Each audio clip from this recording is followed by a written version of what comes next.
editor, and the video editor will do really, really rough cuts, or he'll just sync with like the biggest, like with sort of the main take.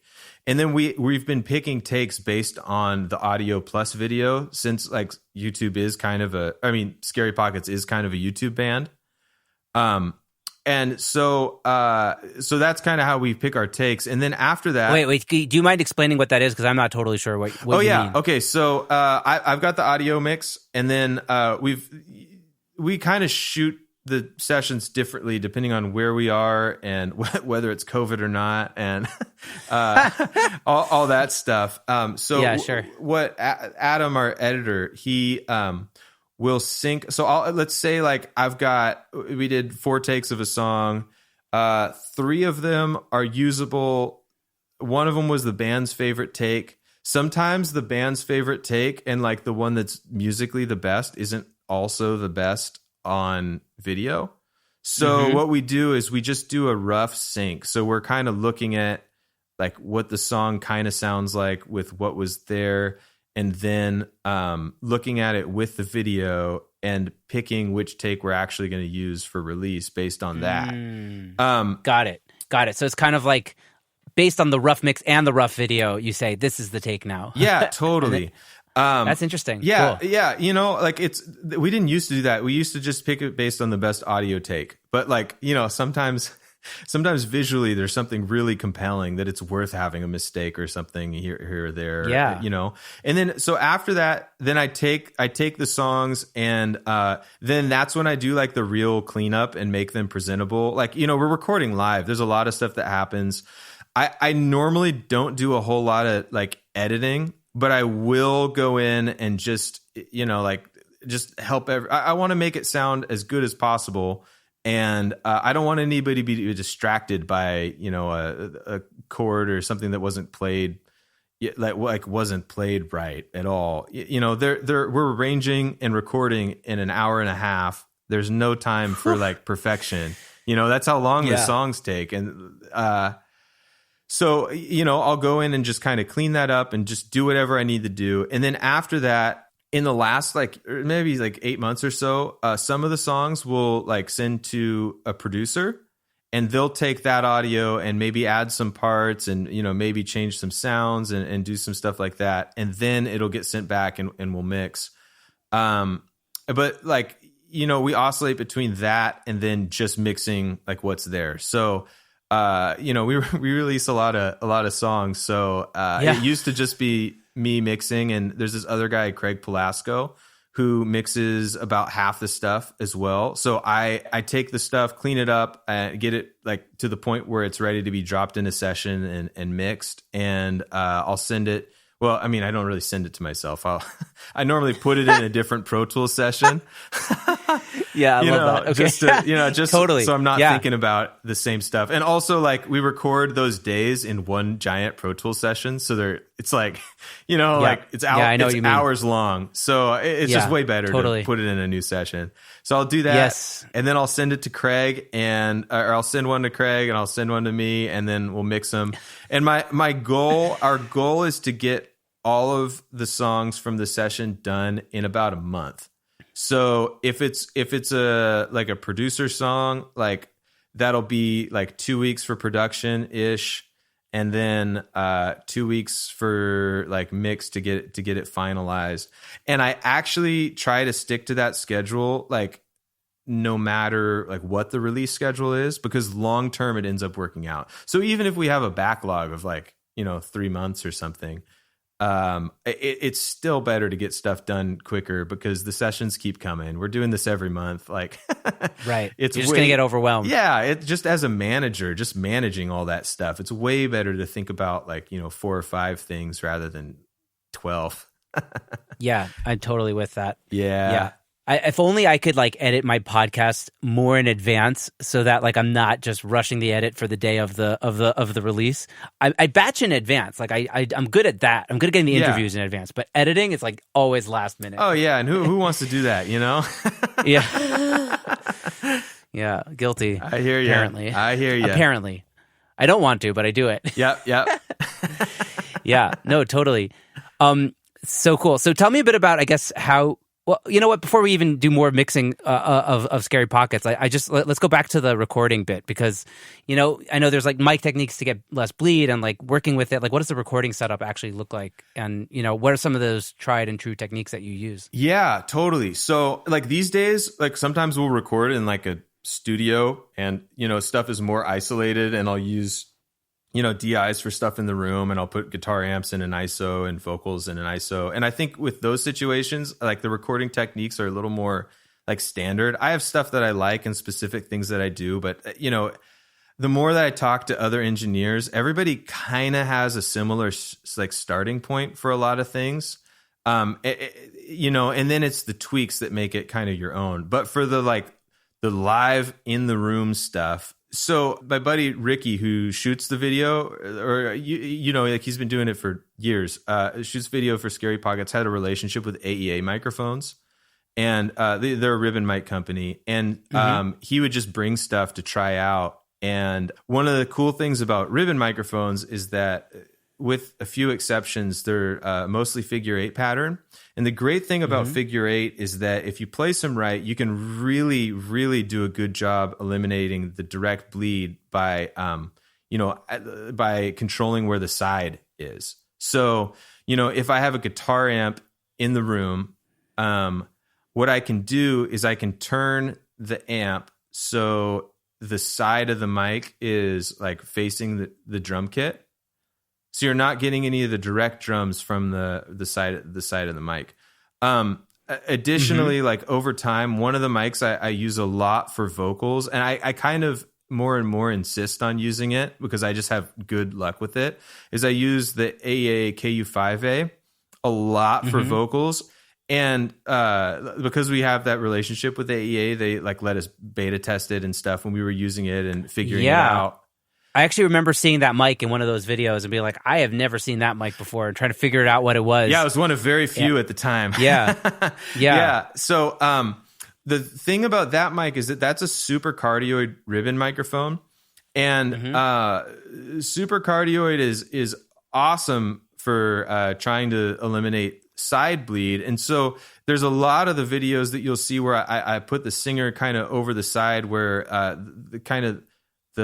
I don't know what to call it, like the southeast or southwest side of the mic, like sort of the back and to the left or right, is facing the drum kit. And that really helps a lot with bleed. But the other thing that's really great about that mic is I like SM7s, don't get me wrong. But if I had to compare, okay, if you were to put an SM7 in a room with a band and listen to the bleed, like you were to get a good like band mix in there, like everybody was kind of playing to the SM7 as a room mic, versus putting the AEA in there, the AEA sounds way more natural to me. Recently, I just sort of did this intuitively, and recently I was listening to a interview with Steve Albini talking about recording drums, and one of the things that he said that was really eye-opening to me, that I'd sort of intuited, but there was no way that I could have actually said this out loud, is that a lot of times dynamic mics have some crazy like lobes going on with their off-axis frequency response.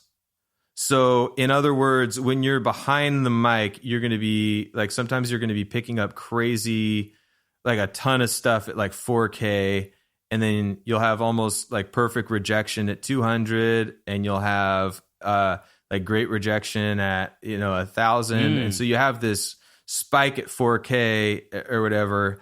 And in general, so interesting. Yeah, totally. I had never thought about it that way, but in general, ribbon mics and condenser mics don't have that same problem. Like, again, I don't know exactly why, but you can just kind of listen to it and hear. And obviously it's not that way across all mics. They all have different sort of characteristics. Right. But I mean, I know the RE20, like what I'm using now, has a lot of stuff built in on the sides to kind of keep it, because it has that like very D, I forgot what it's called, but there's less proximity effect on the RE20. So like the stuff on the sides are working really hard. Right, totally. And I'm sure that like, because it's meant to be an end address mic, the stuff that's on the sides, like they haven't focused on making that sound really good too. Right. You know? Right. And, if you're recording a band live and in the room, all of a sudden that matters a lot because it's important that your Right. bleed sounds good. Because, a lot of the time, like the vocal mic is also the drum room mic.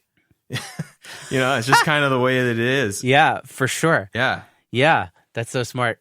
So basically, these ribbon mics just sound a lot better when they're bleeding. You can do, totally. That's sort of the short version. At least in my taste. I haven't. No, people love ribbons, and I haven't used them so much yet or at all, to be honest. Because it's about time I should try one out. Yeah, totally. Get a couple and figure it out. They all sound kind of different too, but they're really useful. They're kind of dark, and you have to do some stuff to them to get them to sound like modern. But a lot of the time, there's just some weird high frequency stuff in a lot of modern recordings, especially if you want to get really like big sounds. Ribbon mics can be awesome. Like I love condensers. I love dynamic mics. Don't get me wrong. Just ribbon mics have a special place in my heart, and I enjoy what they do a lot. Yeah, and you're not alone. I've been hearing this from a lot of engineers. It's like there's something special about the way ribbons capture. And it just seems to, even though you have to boost the top end, that top end that you boost is really pristine, or there's something really beautiful about it. Right, totally. They don't really have with exceptions, I don't find a lot of the stuff above, like in the sort of like air frequencies, like 12, 14K and up, super useful. But like the way that they can get kind of bright in like the 3 through 10K is just great, and like the high mids. Yeah, totally. If you record everything with condenser mics, I mean, on the mix end, I end up rolling a lot of that top stuff off anyways, because that can just build up and sound so like crazy and unfocused and harsh and stuff. Yeah, it's interesting. Somebody once told me that I like dynamics and ribbons because it's like already it's like the sculpture's already been a little bit more sculpted. Sure. Whereas like the condenser, like the whole block is there and you kind of have to sculpt it a bit more. Right. Because there's just so much more information in it. Right. And you can't have all that information unless it's just like a vocal and a guitar, Right. Because at the end of the day, you're trying to squeeze things in together, with like EQ and all that jazz. Totally. Yeah. Like thinking about microphones as the first EQ is a really helpful way to go. I mean, you also have to be in a situation where you have access to enough that you can sort of do that. And the other thing with that too is I think like a lot of the microphones that, like using a 57 on snare or a KM184, or even like the hotly contested ones, like 421s on toms and stuff like that. Like even if you don't like those choices, a lot of the time the reason those choices they've become so common is because like you really are doing like this is your first EQ, like this is your first chance to mix stuff. So like, as an engineer, like when I'm working on a Scary Pocket song, I can hear the whole arrangement going down at once. Granted, we're working so fast that I don't really have time to like change a whole lot of stuff during the day. But you kind of have to use your go-to like know-how techniques. That's just it's all best practices. Totally. Right. But on other stuff, when I have a little more time to fuss with mic choice and placement and all that sort of thing, I'm really trying to have a picture of the end product and what I would probably want to do with mix in mind while that's happening. And I'm not perfect at that. And there's a lot of, like, I kind of think of myself more as a mixer in a lot of ways, because I've gotten the privilege to like watch a couple of guys, like this guy, Ryan Freeland, who's unbelievable. He's like one of my favorite engineers. And this other guy, Dave Boucher, who I'd say the same thing. I've watched them engineer, and like the sort of way that they're going about it and their like knowledge of the microphones and the way that they're hitting gear and things like that is just like masterful in a way that I think it probably takes, like a lot of years of experience. Yeah. And, regular time spent in big studios with lots of options to sort of get to that point. That sort of basic thing of just, like your microphone and your like placement is sort of your first stage of EQ and shaping, like sort of taking that into account, like really, like when I actually started thinking